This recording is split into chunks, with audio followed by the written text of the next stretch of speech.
about your experience with that. What are the pros and cons of selling out, or selling your business, or inviting the big money bags to be behind the scenes and, in quote, take over your business? Go ahead, sir.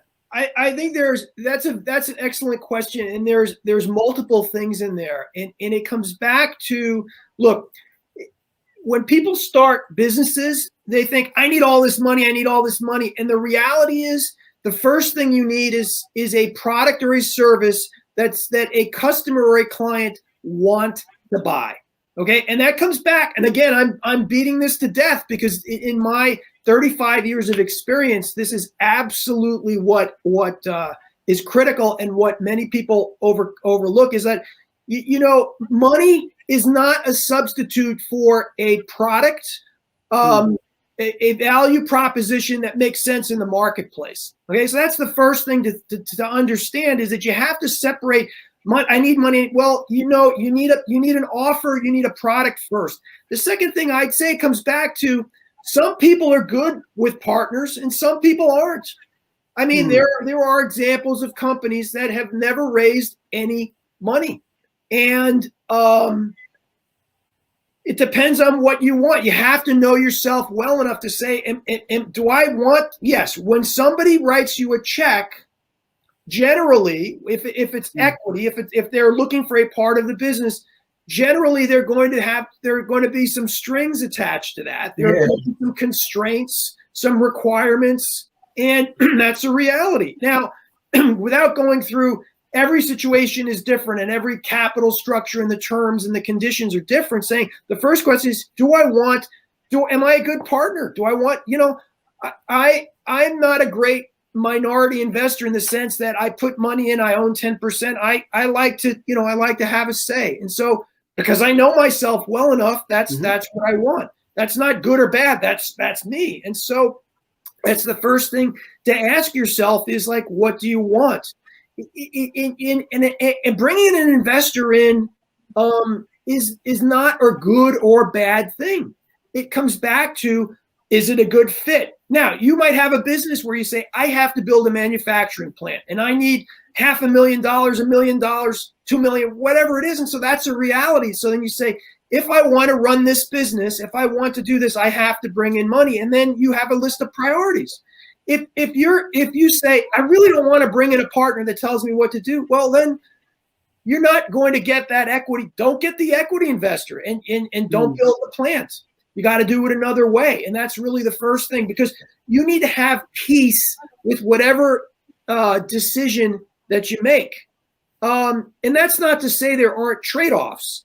That's not to say that you have a list of 10 things you want. You're not going to get all 10, but you have to be comfortable with it.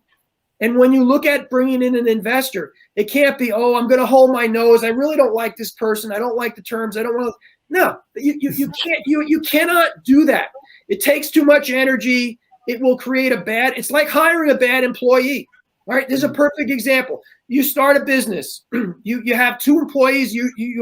And you bring in another person, and they stink. They're a terrible employee. And it's like, how difficult is it? That completely messes up your business. Now, if you have 200 people, you bring in one, and they're not that good. Okay, but if you have 2 people, you bring in one. It's a disaster if they're not a good fit. It's the same thing bringing in capital. You have to decide what you want.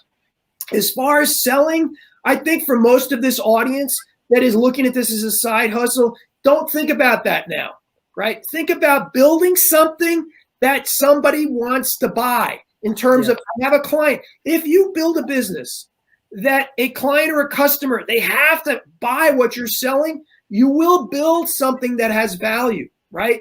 We can go into all sorts of cash flow and all that stuff, but that's the first step. That's how I would answer that question. Wow. Thank you very much. Thank you. So focus on creating value for the market. Once you create value for the market, then you can think about value for the investor. Thank you very much for that. Yes, very well said. So So let me allow Shadrach to share thoughts on that as well.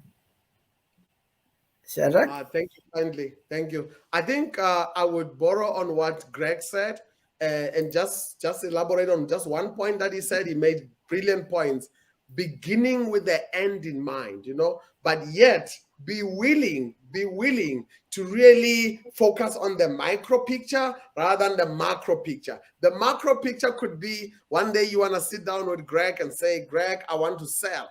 That's a macro picture. That's the maybe what do you call it? A picture down the horizon. But the immediate picture could be, how do I build value in whatever I do today? How do I build someone? I'm going to quote Greg. How do I build something that someone might want to buy one day? And how do I do that? I think Greg made a point earlier on to say, you want to build a castle, but could you focus on one brick at a time? Thank you kindly.